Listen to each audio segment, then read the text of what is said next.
बिस्मिल्लाहिर्रहमानिर्रहीम। अच्छा जी बच्चों, हम लोग आज जो टॉपिक स्टार्ट करने जा रहे हैं वो चैप्टर नंबर 17 की का बहुत ही इम्पोर्टेंट टॉपिक है जी।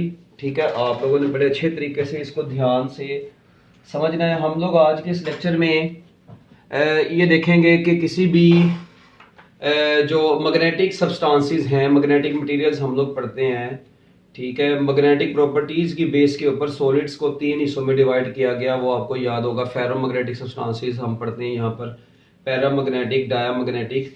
ठीक है, ये हम लोगों ने चीज़ें आज के इस लेक्चर में पढ़नी है। तो बच्चों सबसे पहले तो जो चीज़ें आपको बताने लगा ये थोड़ा थियोरेटिकल टॉपिक है ये। ठीक है, लॉन्ग में ये बहुत कम आता है। ठीक है, तो इसलिए बस आप लोग इसको ज़रा अच्छे तरीके से सुनते जाएं। शॉर्ट क्वेश्चन और एमसीक्यूज़ के हवाले से इसमें काफ़ी अच्छे पॉइंट्स आएंगे। बच्चों, मैग्नेटिक प्रॉपर्टीज़ ऑफ सॉलिड्स, ये चैप्टर जब शुरू हुआ था हम सॉलिड्स की, मैंने आपको बताया था हमने 3 प्रॉपर्टीज़ पढ़नी है। मैकेनिकल प्रॉपर्टीज़ पढ़नी थी, वो हमने पढ़ी, जिसमें स्ट्रेस स्ट्रेन वगैरह पढ़ा। फिर इलेक्ट्रिकल प्रॉपर्टीज़ हम लोगों ने स्टडी की। ठीक है, और आज जो है जी हम लोग इसकी मैग्नेटिक प्रॉपर्टीज़ को स्टडी करने जा रहे हैं। तो मैग्नेटिक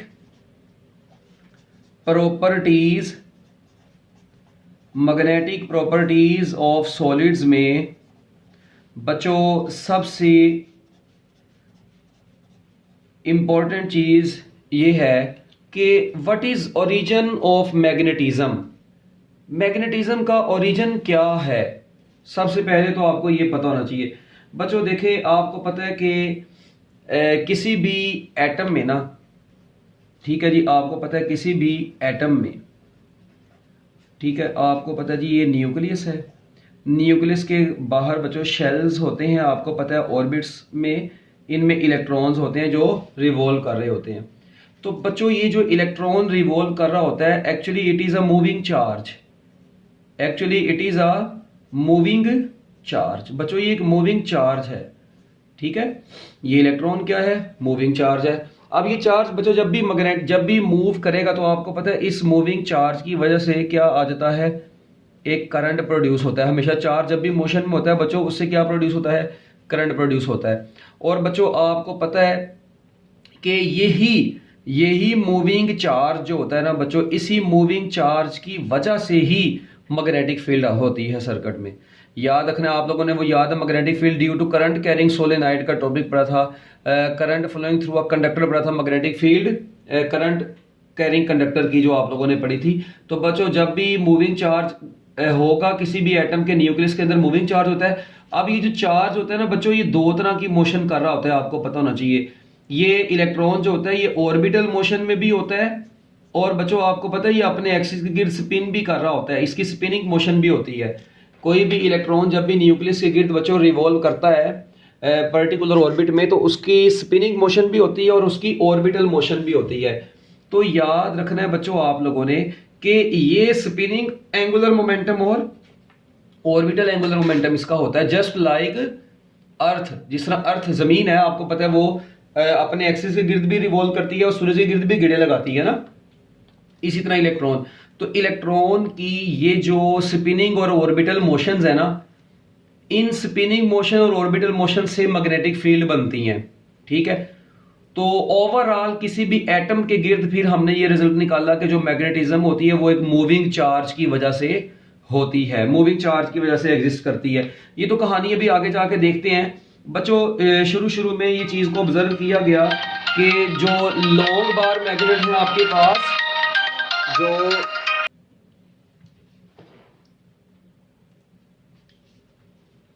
जो लॉन्ग बार मैग्नेट,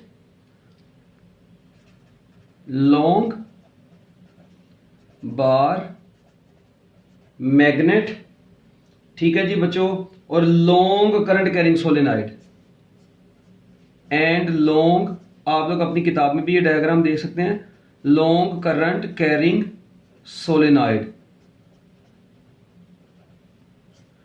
बच्चों इनकी मैग्नेटिक फील्ड्स जो होती हैं वो क्या होती हैं जी, सिमिलर होती हैं। इनकी मैग्नेटिक फील्ड्स बच्चों क्या होती हैं, सिमिलर होती हैं।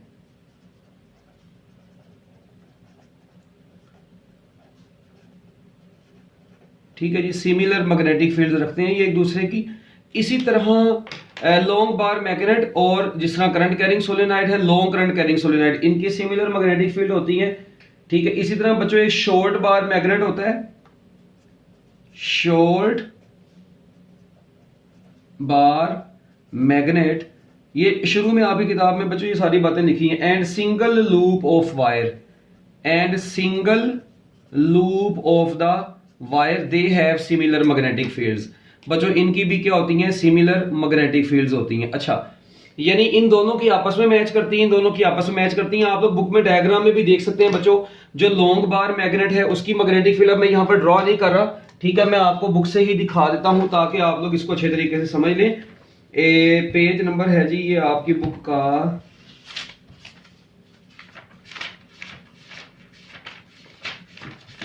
चल भाई, हाँ जी 147। बच्चों ये देखें 147 पर आपको ये नजर आ रहा है लॉन्ग बार मैग्नेट। ठीक है, अब ये जो लॉन्ग बार मैग्नेट है इसकी मैग्नेटिक फील्ड आप लोग देखें, ये नॉर्थ से निकल के ऐसे साउथ में एंटर हो रही है, नॉर्थ से निकल के साउथ में एंटर हो रही है, ये लॉन्ग बार मैग्नेट की मैग्नेटिक फील्ड है। इसी तरह आपको वेरी नेक्स्ट पेज पर बच्चों नजर आएगा, ये देखें ये करंट कैरिंग सोलेनाइड है, लॉन्ग करंट कैरिंग सोलेनाइड है। बच्चों इस सोलेनाइड की भी मैग्नेटिक फील्ड ऐसे, आपको पता है सोलेनाइड में जब करंट गुजरता है तो इसकी एक साइड नॉर्थ बन जाती है, एक साइड साउथ बन जाती है, तो नॉर्थ से निकलती है साउथ में एंटर होती है, नॉर्थ से निकलती है साउथ में एंटर होती है। तो इसकी मैग्नेटिक फील्ड उसकी मैग्नेटिक फील्ड दोनों एक दूसरे के साथ क्या है, सिमिलर हैं। इसी तरह बच्चों देखें शॉर्ट बार मैग्नेट जो होता है ना उसकी मैग्नेटिक फील्ड वीक होती है, और वो जाहिर बात है अब सोलेनाइड है उसकी मैग्नेटिक फील्ड स्ट्रॉन्ग होती है, और एक अकेला लूप है उसकी मैग्नेटिक फील्ड भी वीक होगी। तो कहते हैं ये जो सिंगल करंट लूप होता है ना, करंट लूप, ठीक है, इसकी मैग्नेटिक फील्ड और ये शॉर्ट बार मैग्नेट, ये देखें इन दोनों की मैग्नेटिक फील्ड क्या करती है, एक दूसरे से मिलती है। चैप्टर नंबर 14 में मैंने आपको बताया था डॉट जो होता है और जो क्या नाम है अपना क्रॉस और डॉट का कॉन्सेप्ट आपको बताया था, क्लॉकवाइज और एंटी क्लॉकवाइज का, तो ये तो वहां की बातें हैं। तो आप लोग देखें इन दोनों की मैग्नेटिक फील्ड्स सिमिलर होती हैं। इसी तरह लॉन्ग बार मैग्नेट की और सोलेनाइड की मैग्नेटिक फील्ड्स एक दूसरे के साथ सिमिलर होती हैं। इनका जब हमने स्केच बना के देखा तो वो बच्चों स्केच एक दूसरे से क्या करता है, मैच करता है। ठीक है, तो यहां से मतलब बस एक इंफॉर्मेशन के तौर पे उसने ये आप लोगों को एक बात बताई हुई है। अच्छा, सबसे पहले अब मैग्नेटिज्म के बारे में एम्पेयर का क्या व्यू था। सबसे पहले बच्चों यहां पर एम्पेयर्स व्यू अबाउट मैग्नेटिज्म, असल में ये चीजें हैं बड़ी डिटेल में, मगर हम लोग फिलहाल अपनी एफएससी के हिसाब से पढ़ रहे हैं। ठीक है, और वही हमारे लिए भी जरूरी है। बच्चों एम्पियर ने सबसे पहले ये बताया था कि किसी भी जगह पर जो भी किसी भी मैग्नेट, जब भी कोई मैग्नेटिक फील्ड बनती है ना, ओरिजिन ऑफ मैग्नेटिक फील्ड बच्चों क्या है, मूविंग चार्ज है। बस एम्पियर ने ये बताया था जी कि जितने भी मूविंग चार्जेस है ना, मूविंग चार्जेस, ठीक है जी, इज ओरिजिन ऑफ मैग्नेटिज्म। इन्होंने जी ये बोला था जी कि ये मैग्नेटिज्म का जो ओरिजिन है वो मूविंग चार्ज है। जिस तरह मैंने आपको बताया कि कोई भी इलेक्ट्रॉन जब भी, ठीक है जी बच्चों याद रखिएगा, किसी भी एटम के न्यूक्लियस के गिर्द कोई भी इलेक्ट्रॉन मूव कर रहा है तो वो एक मूविंग चार्ज कंसीडर हो रहा है, और मैग्नेटिज्म हमेशा उसकी वजह से होती है। ठीक है, तो अब यहां पर बच्चों ये बात ना उस वक्त एम्पेयर साहब के जो पीरियड में, क्योंकि उस वक्त तक एटम का अननोन स्ट्रक्चर ऑफ एटम था उस वक्त तक। बच्चों उस वक्त तक एटम का जो स्ट्रक्चर था ना वो अननोन था। ठीक है जी, उस वक्त एटम का जो स्ट्रक्चर था अननोन था, और एम्पेयर साहब की इस बात को इतनी ज्यादा जो है ना तफसील में लोगों ने नहीं देखा, उन्होंने कहा पता नहीं है क्या ये फजूल बात करी जा रहा है। मगर भाईजान जैसे ही इंटरनल स्ट्रक्चर एटम का डिस्कवर हुआ तो उसके बाद लोगों को एम्पेयर की बात सही लगना शुरू हो गई थी। तो ये आपके जी पहले पेज के अंदर कुछ कहानियां उसने ऐसे थोड़ी बहुत लिखी हुई हैं। तो वहां बाद में बच्चों हमें ओवरऑल ये पता चला कि ओरिजिन, जब सारा रिजल्ट आ गया, न्यूक्लियस की डिस्कवरी हो गई, एटम का इंटरनल स्ट्रक्चर डिस्कवर हो गया, उसके बाद फाइनली बच्चों हम लोगों ने ओरिजिन ऑफ मैग्नेटिज्म फिर क्या डिराइव कर लिया। लो जी, इसकी बात भी सच साबित हो गई एम्पियर की। तो बच्चों उसके बाद मेन जो मैग्नेटिज्म का ओरिजिन तस्वुर किया गया वो ये है जी, magnetism is property of all the substances due to their, बच्चों due to their orbital and spinning motion of electron. किसी भी एटम में किसी भी एटम में इलेक्ट्रॉन की ऑर्बिटल और स्पिनिंग मोशन की वजह से ही मैग्नेटिज्म बनती है। ये बाद में बच्चों ओवरऑल रिजल्ट निकाला गया कि किसी भी एटम में, ठीक है जी, इलेक्ट्रॉन्स की स्पिनिंग और ऑर्बिटल मोशन ही मिलके ओवरऑल उसकी क्या बनाती है, मैग्नेटिक फील्ड बनाती है। और बच्चों ये कॉन्सेप्ट जो है हम लोग आज तक मानते आ रहे हैं। तो यहां तक मेरा ख्याल है आप लोगों को समझ लगी होगी, सिर्फ थ्योरी है जो कि आप लोगों ने अच्छे तरीके से ज़हन में रखनी है। ओके, चलें आगे, हैंड रेज कर दें जल्दी जल्दी ताकि आगे चल सके। अब बच्चों आप लोगों ने ना एक चीज यहां पर जो नेक्स्ट देखनी है वो क्या है, लो जी, अभी तक हमने देखा जी origin of magnetism is basically motion of electron, spinning and orbital motion. अच्छा, अब बच्चों अगली बात आप लोगों ने सुननी है जी, जो रिजल्टेंट मैग्नेटिक फील्ड क्रिएट होती है ना इलेक्ट्रॉन की स्पिनिंग और ऑर्बिटल मोशन से, यानी इलेक्ट्रॉन्स की, इसका मतलब अब मैं यहां पर एक लाइन लिख सकता हूं फिर कि इलेक्ट्रॉन्स की स्पिनिंग प्लस ऑर्बिटल, ठीक है जी, इलेक्ट्रॉन की स्पिनिंग प्लस ऑर्बिटल मोशंस ही बेसिकली क्या प्रोड्यूस करवाती हैं, रिजल्टेंट मैग्नेटिक फील्ड क्रिएट करवाती हैं, रिजल्टेंट मैग्नेटिक फील्ड क्रिएट करवाती हैं। ठीक है बच्चों, अब वहां पर मुझे बताएं क्या एक ही एटम के अंदर एक ही इलेक्ट्रॉन होता है बस? क्या एक ही एटम होता है किसी क्रिस्टल के अंदर? भाई नहीं, किसी मैग्नेटिक सब्सटेंस के अंदर पता नहीं कितने एटम्स होंगे, तो पता नहीं कितने फ्री इलेक्ट्रॉन्स होंगे, तो वो सारे के सारे बच्चों मिलके किसी भी सब्सटेंस की मैग्नेटिक प्रॉपर्टीज को शो करते हैं। ठीक है, तो as there are number of electrons in atom, ठीक है जी, देयर करंट्स और spins are aligned so that they cancel the. अब अच्छा बच्चों एक मजे की बात बताऊं, कुछ सब्सटेंसेस ऐसे होते हैं बच्चों जिनमें इलेक्ट्रॉन्स की स्पिनिंग और orbital magnetic fields add up होके ना बच्चों बहुत स्ट्रॉन्ग मैग्नेट बना देती हैं। कईयों में मतलब मैग्नेट बनाती है मगर बहुत स्ट्रॉन्ग नहीं बनाती, और कई में तो वो कैंसल ही हो जाती हैं। तो बच्चों इसका मतलब है इनकी ऑर्बिटल और स्पिनिंग मोशन की बेस के ऊपर ही ना हम लोगों ने फिर टाइप्स ऑफ मैग्नेटिक सब्सटेंसेस बनाए। हम लोगों ने बच्चों क्या बनाए, टाइप्स ऑफ मैग्नेटिक सब्सटेंसेस। बच्चों याद रखिएगा, ऐसे मैग्नेटिक सब्सटेंसेस जिनमें और इलेक्ट्रॉन्स की स्पिनिंग और ऑर्बिटल मैग्नेटिक फील्ड्स, इलेक्ट्रॉन्स की स्पिनिंग और ऑर्बिटल मोशंस से जो ऑर्बिटल मोशन से जो मैग्नेटिक फील्ड बनती हैं बच्चों, अगर वो एक दूसरे को क्या करना शुरू कर दें, बच्चों याद रखिएगा, अगर इलेक्ट्रॉन की स्पिनिंग और ऑर्बिटल मैग्नेटिक फील्ड्स एक दूसरे को क्या करें बच्चों, सपोर्ट ईच अदर, एक दूसरे को बच्चों क्या करें, सपोर्ट करें, और सपोर्ट करके क्या बना दें, एक दूसरे को टीनी मैग्नेट, ठीक है, बना दें। तो बच्चों ऐसे सब्सटेंसेस को हम लोग फिजिक्स की दुनिया में क्या नाम देते हैं, पैरामैग्नेटिक सब्सटेंसेस का नाम देते हैं। क्या नाम देते हैं बच्चों, पैरामैग्नेटिक सब्सटेंसेस का नाम देते हैं। किसका नाम देते हैं जी, पैरामैग्नेटिक सब्सटेंसेस का नाम देते हैं। तो बच्चों ऐसे मैग्नेटिक सब्सटेंसेस, ठीक है जी, जो कि जिनकी इलेक्ट्रॉन्स की स्पिनिंग और ऑर्बिटल मोशन एक दूसरे को सपोर्ट करें और नेट मिलके वो एक टाइनी मैग्नेट बन जाए, तो बच्चों ऐसे मैग्नेटिक सब्सटेंसेस को हम लोग पैरामैग्नेटिक सब्सटेंसेस का नाम देते हैं। जबकि ऐसे मैग्नेटिक सब्सटेंसेस जिनमें इलेक्ट्रॉन्स की स्पिनिंग और ऑर्बिटल मोशंस से जो नेट मैग्नेटिक फील्ड बने वो इस तरह से बने कि वो एक दूसरे को बच्चों सपोर्ट तो करें, सपोर्ट ईच अदर, एक दूसरे को सपोर्ट करें, और क्या बना दें, एक स्ट्रॉन्ग मैग्नेट बना दें, और उसको क्या बना दें बच्चों, एक स्ट्रॉन्ग मैग्नेट बना दें। ठीक है, तो बच्चों हम लोग ऐसे सब्सटेंसेस को नाम देते हैं फिजिक्स की दुनिया में डायामैग्नेटिक सब्सटेंसेस। तो लो जी बच्चों, हम लोगों ने ऐसे सब्सटेंसेस का नाम ही क्या रख दिया, फिर डायामैग्नेटिक सब्सटेंसेस रख दिया। और बच्चों कई सब्सटेंसेस फिर हमने ऐसे भी देखे जिनमें इलेक्ट्रॉन्स की स्पिनिंग और ऑर्बिटल मोशन से जो नेट मैग्नेटिक फील्ड्स बनती हैं, ठीक है जी, वो ऐसे बनती हैं कि वो एक दूसरे को ना कैंसिल करती हैं, ना सपोर्ट, बल्कि सपोर्ट नहीं करती, एक दूसरे को करती हैं कैंसल्ड ईच अदर। बच्चों एक दूसरे को कैंसिल कर देती हैं, और कैंसिल करने के बाद, ठीक है जी, वो क्या बन जाती है, उनकी मैग्नेटिक फील्ड जीरो हो जाती है, नेट मैग्नेटिज्म जीरो हो जाती है। वो यार उल्टा लिखवा दिया। इनको हम लोग बोलते हैं डायामैग्नेटिक सब्सटेंसेस। इनको बच्चों हम लोग क्या बोलते हैं? Diamagnetic substances. वो ऊपर वालों को बोलते हैं फेरामैग्नेटिक। है उल्टा लिखवा दिया यार, ये गलती होगी बच्चों, इसको सही कर दें। इसको हम लोग बोलते हैं फेरोमैग्नेटिक सब्सटेंसेस। मनूसी खिलारती है ना, ठीक है जी। इनको बोलते हैं फेरोमैग्नेटिक सब्सटेंसेस, जिनमें मैग्नेटिक फील्ड्स एक दूसरे को सपोर्ट करके स्ट्रॉन्ग मैग्नेट बना दें, ठीक है। वो क्या बन जाते हैं? फेरोमैग्नेटिक बन जाते हैं। इनकी एग्जांपल्स बच्चों आपकी किताब के अंदर दी गई हैं कुछ, ठीक है जी। आप लोग इनकी एग्जांपल्स लिखें। जिस तरह इलेक्ट्रॉन की स्पिनिंग और ऑर्बिटल सपोर्ट करके टाइनी मैग्नेट बनाती हैं बच्चों, पैरामैग्नेटिक सब्सटेंसेस हैं।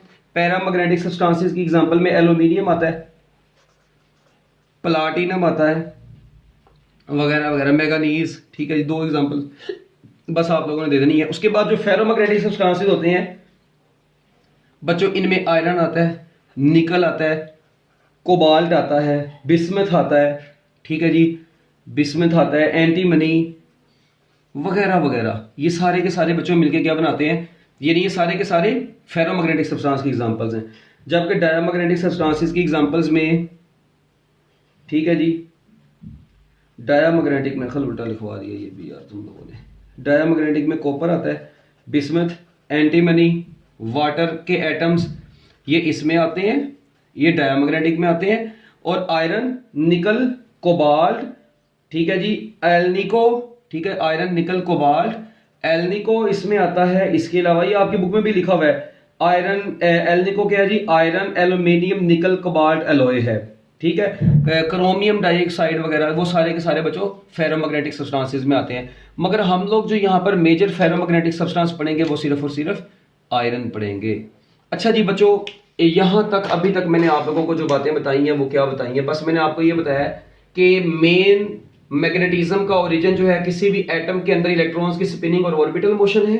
एक ये आप लोगों ने याद रखना। अच्छा, फिर कई बच्चे कहते हैं सर जी नहीं, किसी एटम का ये न्यूक्लियस है, ठीक है, तो इलेक्ट्रॉन्स हैं, ठीक है, माना इलेक्ट्रॉन ऐसे भी मूव कर रहे हैं, एक्सिस के गिर्द भी मूव कर रहे हैं, न्यूक्लियस भी तो स्पिन करता है। यस बच्चों, न्यूक्लियस की भी मैग्नेटिक फील्ड, असल में किसी भी एटम के गिर्द जो नेट मैग्नेटिक फील्ड होती है वो इलेक्ट्रॉन की स्पिनिंग और ऑर्बिटल मोशन और न्यूक्लियस की स्पिन मोशन से होती है। मगर न्यूक्लियस की जो स्पिनिंग होती है ना, न्यूक्लियस की जो स्पिनिंग मैग्नेटिक फील्ड होती है बच्चों, वो बहुत ही ज्यादा वीकर होती है, जिसको हम लोग वैसे ही क्या कर देते हैं? निगलेक्ट कर देते हैं। जिसको हम लोग वैसे ही क्या कर देते हैं बच्चों? निगलेक्ट कर देते हैं, ठीक है। और इसलिए फिर ओवरऑल हम लोग सिर्फ इलेक्ट्रॉन की स्पिनिंग और ऑर्बिटल को डिस्कस करते हैं। तो नेट किसी भी एटम के गिर्द मैग्नेटिक फील्ड इलेक्ट्रॉन की स्पिनिंग और ऑर्बिटल मोशन से होती है। लो जी बच्चों, इसके बाद आप लोगों ने ये जो फेरोमैग्नेटिक सब्सटेंसेस है ना, ये बहुत ही इंपॉर्टेंट है हमारी फिजिक्स में।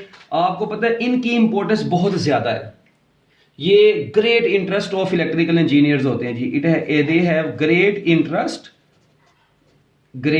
Interest for electrical engineers. बच्चों ये इलेक्ट्रिकल इंजीनियरिंग के अंदर बहुत ज्यादा यूज होते हैं। हम लोग इसको बहुत ज़्यादा यूज़ करते हैं। आप लोगों को पता है ये जो आप लोगों के जनरेटर्स हैं, ठीक है, उनकी कोर है। इसके अलावा बच्चों आप लोगों को पता होना चाहिए जितने भी कोर्स हैं ना, जहाँ पे भी फेरोमैग्नेटिक मटेरियल आप लोगों को पता है वहाँ पर उधर ट्रांसफार्मर मेजर जो चीज़ है आपको पता है, जिसकी वजह से आपके घरों में आप लोग करंट ले रहे हैं, करंट को कम करते हैं, ज़्यादा करते हैं, वोल्टेज को बढ़ाते हैं, कम करते हैं। तो ट्रांसफार्मर की कोर जो है वो फेरोमैग्नेटिक मटेरियल की बनती है। मोटर्स हैं, जनरेटर्स हैं, इनकी जो कोर्स होती हैं बच्चों ये फेरोमैग्नेटिक मटेरियल की बनते हैं। आप लोगों को याद होगा म्यूचुअल इंडक्शन में आपने वो कोर पढ़ी थी, फेरोमैग्नेटिक मटेरियल की बन। तो ये फेरोमैग्नेटिक मटेरियल्स जो है ना, ये क्यों इतने ज़्यादा? क्योंकि देखें ये ऐसे मैग्नेटिक सब्सटेंसेस हैं कि इनको आपको एक्सटर्नल मैग्नेटिक फील्ड प्रोवाइड कर देना तो ये बहुत ही स्ट्रॉन्ग बन जाते हैं, very strong magnetic field produce करवा देते हैं बच्चों ये, ठीक है। अब हम लोग इन्हीं को देखते हैं फेरोमैग्नेटिक सब्सटेंसेस के अंदर, ठीक है जी बच्चों। जो स्मॉल मैग्नेटाइज्ड रीजन्स होते हैं ना फेरोमैग्नेटिक सब्सटेंसेस के अंदर, लो जी, फेरोमैग्नेटिक सब्सटेंसेस के अंदर बच्चों, फेरोमैग्नेटिक सब्सटेंसेस के अंदर जो क्या होते हैं जी, स्मॉल मैग्नेटाइज्ड रीजन्स होते हैं। इनके अंदर बच्चों स्मॉल मैग्नेटाइज्ड रीजन्स होते हैं, ठीक है जी। स्मॉल मैग्नेटाइज्ड रीजन्स जो होते हैं ना बच्चों, उनको हम लोगों ने क्या नाम दिया हुआ है, डोमेन्स का नाम दिया हुआ है। ठीक है, उनको हम लोग बच्चों किसका नाम देते हैं, उनको हम लोग नाम देते हैं डोमेन्स का। ठीक है, उनको हम लोग डोमेन्स बोलते हैं। दोबारा सुन लें, किसी भी फेरोमैग्नेटिक सब्सटेंस के अंदर जो स्मॉल मैग्नेटाइज्ड रीजन्स होते हैं बच्चों, ठीक है, उनको हम लोग किसका नाम देते हैं, डोमेन्स का नाम देते हैं। इनका जो ऑर्डर बच्चों, ये किस ऑर्डर में होती हैं, ये अक्सर औकात पेपर में बड़ा इंपॉर्टेंट एमसीक्यू आया होता है। ये ऑर्डर ऑफ मिलीमीटर और उससे भी कम, ऑर्डर ऑफ मिलीमीटर में होती है, ऑर्डर ऑफ मिलीमीटर और उससे भी कम ऑर्डर में होती हैं। ऑर्डर ऑफ मिलीमीटर में या बच्चों उससे भी कम ऑर्डर में होती हैं। मगर बच्चों इनके अंदर आपको पता है 10⁻12 से लेकर 10⁻16 एटम्स होते हैं एक डोमेन के अंदर भी। फेरोमैग्नेटिक सब्सटेंसेस एटम से मिलकर बने हुए हैं ना, जाहिर बात है उन एटम्स के अंदर इलेक्ट्रॉन्स हैं जो कि स्पिन और ऑर्बिटल मोशन कर रहे हैं। कहता है कि जो फेरोमैग्नेटिक सब्सटेंसेस हैं इनमें जो डोमेन्स होती हैं और हर डोमेन के अंदर इतने एटम्स होते हैं। और याद रखना, each domain behaves as tiny magnet. तो बच्चों हर डोमेन एक मैग्नेट के तौर पर भी बिहेव करती है। हर डोमेन का अपना नॉर्थ और साउथ पोल होता है बाकायदा। तो बच्चों याद रखिएगा कि अगर तो बच्चों क्या हो, ये हर डोमेन के अंदर मैग्नेटिक फील्ड ऑफ ये सारी एक दूसरे की क्या होती है, पैरेलल हो जाती हैं। अच्छा, अब मैं आप लोगों को एक बात बताऊं, ये देखें, आपको पता है जो कुछ ना मैग्नेटिक मटेरियल्स होते हैं अनमैग्नेटाइज्ड फेरोमैग्नेटिक मटेरियल्स, एक होते हैं अनमैग्नेटाइज्ड फेरोमैग्नेटिक मटेरियल्स। अच्छा देखें, ये जो फेरोमैग्नेटिक मटेरियल्स है ना, इनका स्ट्रक्चर मैं कुछ इस तरह का बनाता हूँ। ये देखें, इनके अंदर मैंने आपको बताया फेरोमैग्नेटिक मटेरियल के अंदर क्या होते हैं, स्मॉल रीजन्स होते हैं जिनको हम लोग डोमेन्स बोलते हैं। अच्छा, अब ये जो छोटे छोटे मैं रीजन है ना, यहाँ पर ये शो कर देता हूँ वैसे ही, ये ऐसे ऐसे ऐसे फिर ऐसे फिर ऐसे फिर ऐसे फिर ऐसे फिर ऐसे ये। अच्छा, अब ये ना हो पहले इसी को रटा मारना शुरू कर दें, चर्सी लोग कैसी बननी है, पकी पकी हैं। ये देखो ऐसे फिर ऐसे, ये ऐसे ये ऐसे ये ऐसे। ठीक है, अपनी मर्जी है भाई, जैसे मर्जी बना दो। बस ये आपने ऐसे बच्चों ये छोटे छोटे क्या बना दिए, इनमें एटम्स बना दिए हैं। अच्छा, अब आपको पता है ये जो फेरोमैग्नेटिक मटेरियल है ये इस वक्त बच्चों अनमैग्नेटाइज्ड है।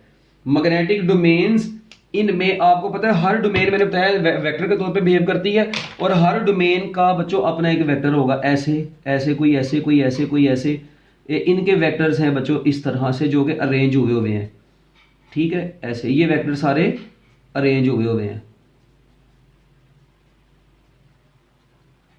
ये लें, ये वेक्टर्स अरेंज हुए हैं बच्चों।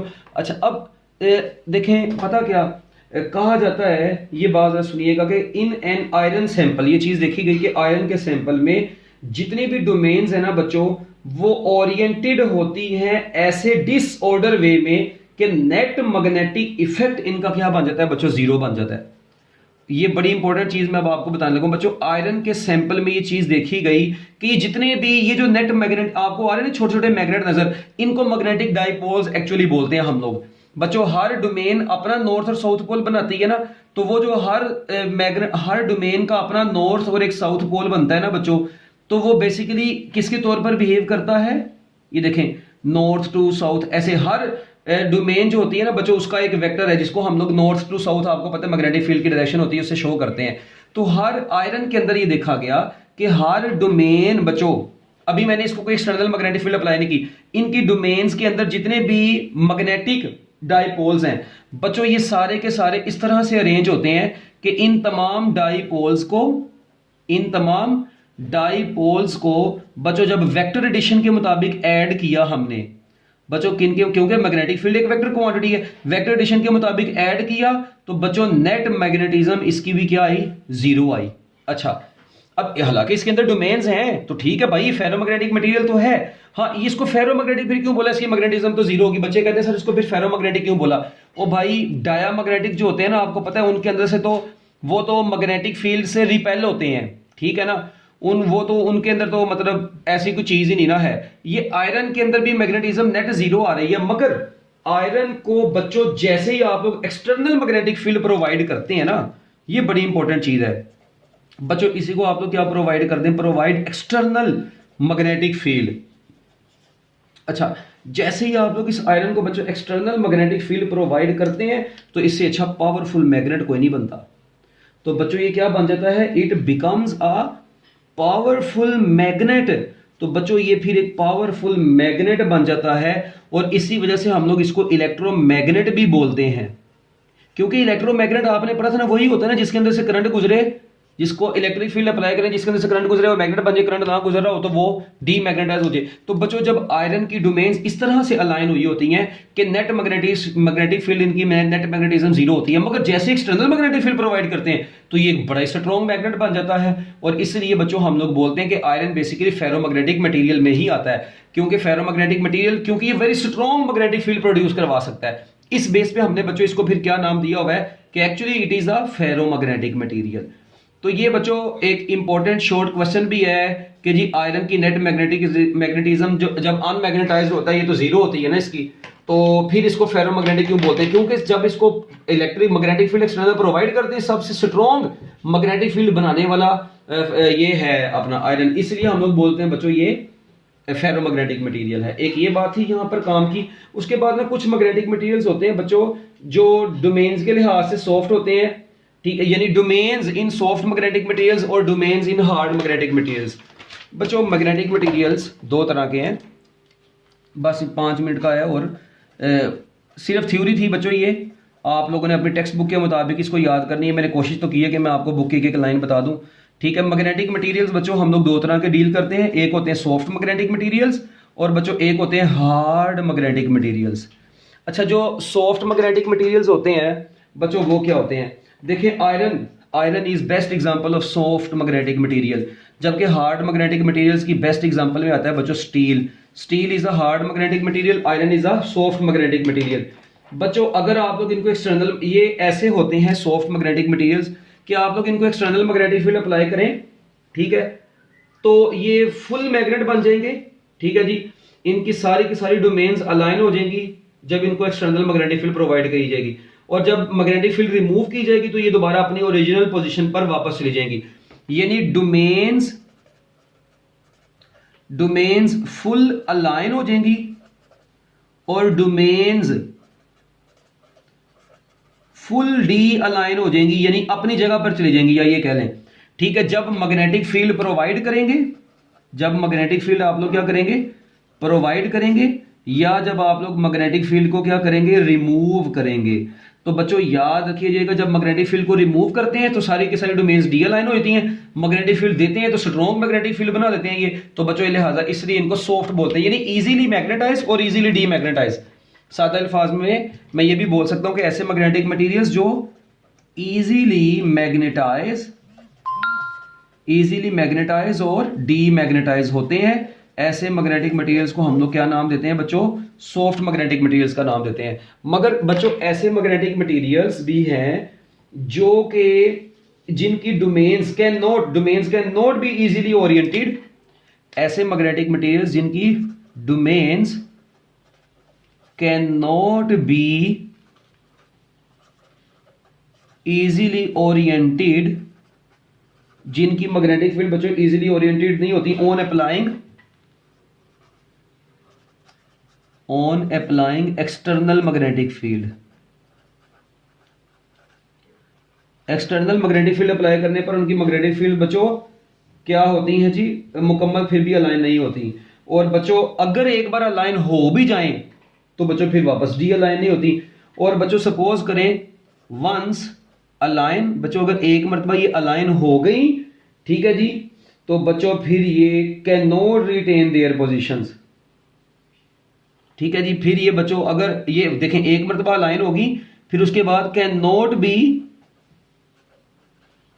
रीच ऑन ओरिजिनल पोजीशन, या ठीक है जी। तो बच्चों फिर इसकी डोमेन्स दोबारा अपनी ओरिजिनल पोजीशन पर वापस नहीं जाती। अगर सपोज करें आपने किसी तरीके से एक्सटर्नल मैग्नेटिक फील्ड इतनी स्ट्रॉन्ग दी कि ये बेचारा मैग्नेट, यानी इसकी डोमेन्स में तो अलाइन होती ही नहीं है, अगर बहुत स्ट्रॉन्ग मैग्नेटिक फील्ड दे दी तो अलाइन हो भी गई तो बच्चों उसके बाद फिर डी अलाइन नहीं होती। तो ऐसे मैग्नेटिक मटेरियल्स को हम लोग हार्ड मैग्नेटिक मटेरियल्स बोलते हैं। और एक मजे की बात और, ये जो सॉफ्ट मैग्नेटिक मटेरियल्स होते हैं ना, इसीलिए इसको हम लोग ट्रांसफार्मर की कोर्स में यूज करते हैं, ट्रांसफार्मर की कोर में यूज किया जाता है। क्यों यूज किया जाता है, क्योंकि ये सॉफ्ट है, ये इजीली मैग्नेटाइज और इजीली डीमैग्नेटाइज हो जाता है। और याद रखना बच्चों, ये जो होते हैं ये टेम्परेरी मैग्नेट बनाने के लिए यूज होता है। सॉफ्ट आयरन इसलिए बोलते हैं हम लोग कि ये टेम्परेरी मैग्नेट बनाने के लिए यूज होता है, इलेक्ट्रोमैग्नेट बनाने के लिए यूज होता है। जबकि हार्ड मैग्नेटिक मटेरियल्स जो है ये एक मरतबा मैग्नेट बन के तो दोबारा फिर डीमैग्नेटाइज नहीं हो रहे, इसीलिए बच्चों हम लोग इनसे बनाते हैं क्या नाम है अपना,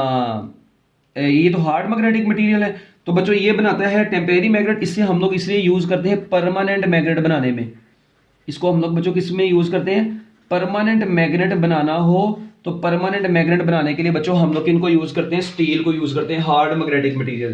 तो बच्चों ये आप लोगों ने बड़ी इंपॉर्टेंट चीजें याद रखनी है। उसके बाद आखिर पर एक पैराग्राफ में ना बच्चों उसने लिखा हुआ है कि अगर आप लोग टेम्परेचर बढ़ाते जाए ना, यहां तक नोट कर ली ये वाला पेज, ठीक है।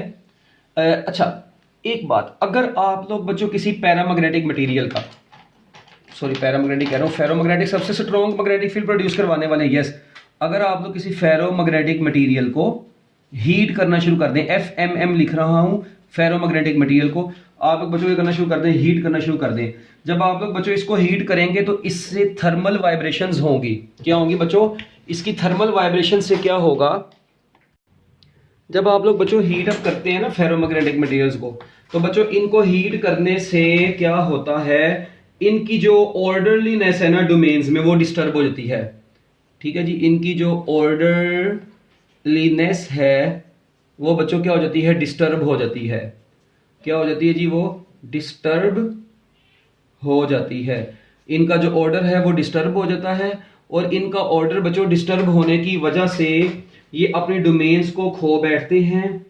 ठीक है जी, मतलब इनके डोमेन्स में डिसऑर्डरलीनेस आना शुरू हो जाती है और ये अपनी ऑर्डरलीनेस को खो जाते हैं। तो जिस तरह इसका मतलब है इनकी ऑर्डरलीनेस खराब हो जाएगी और ये डिस्टर्ब हो जाएंगे, और इनकी नेट मैग्नेटिक फील्ड बच्चों क्या हो जाएगी, वीक हो जाएगी। और इनकी नेट मैग्नेटिक, जारी बात है मैग्नेटिक फील्ड होती ही डोमेन्स की अलाइन ऑर्डरलीनेस की वजह से है। तो जब ये डोमेन सारी बच्चों डी अलाइन हो जाएंगी, इनके अंदर डिसऑर्डरनेस आ जाएगी, तो ऑब्वियस ही बात है ये इनकी मैग्नेटिक फील्ड क्या हो जाएगी, वीक हो जाएगी। और मैग्नेटिक फील्ड वीक हो जाएगी तो ये क्या बन जाएंगे, ये क्या बन जाते हैं, पैरामैग्नेटिक बन जाते हैं। तो बच्चों याद रखिएगा, फेरोमैग्नेटिक मटेरियल्स को हीट अप करें तो उनकी ऑर्डरलीनेस डिस्टर्ब हो जाती है और वो डिसऑर्डर होना शुरू हो जाते हैं, उनकी मैग्नेटिक फील्ड वीक हो जाती है और वो एक पर्टिकुलर टेम्परेचर के ऊपर पैरामैग्नेटिक बन जाते हैं। और बच्चों वो टेम्परेचर जिसके ऊपर कोई भी फेरोमैग्नेटिक मटेरियल पैरामैग्नेटिक बन जाता है, उस टेम्परेचर को हम लोग नाम देते हैं क्यूरी टेम्परेचर का। उस टेम्परेचर को हम लोग नाम देते हैं बच्चों किसका, क्यूरी टेम्परेचर का। और आयरन के लिए ये क्यूरी टेम्परेचर 750 डिग्री सेल्सियस होता है। और बच्चों आयरन के लिए ये क्यूरी टेम्परेचर कितना होता है, 750 डिग्री सेल्सियस होता है। तो ये बहुत इंपॉर्टेंट MCQ है आयरन वाला, कि आयरन का क्रिटिकल क्यूरी टेम्परेचर क्या होता है, तो टेम्परेचर जिसके ऊपर कोई भी फेरोमैग्नेटिक मटेरियल पैरामैग्नेटिक बन जाता है। तो लो जी बच्चों, हम लोगों ने जो नेक्स्ट लेक्चर बेसिकली डिस्कस करना है ना आगे, वो आना है जी आपका हिस्टैरिसीस लूप का। बहुत जबरदस्त किस्म का वो टॉपिक है और इंशाल्लाह उसको हम बड़ी डिटेल में पढ़ेंगे और वो कमाल किस्म का टॉपिक होगा। तो बच्चों ये बेसिक बातें हैं जो कि आपको कल पता होनी चाहिए। भी फेरोमैग्नेटिक मटेरियल्स को तो हमने हिस्टैरिसीस लूप के अंदर बड़ी डिटेल में देखना है। ओके जी, अल्लाह हाफिज़।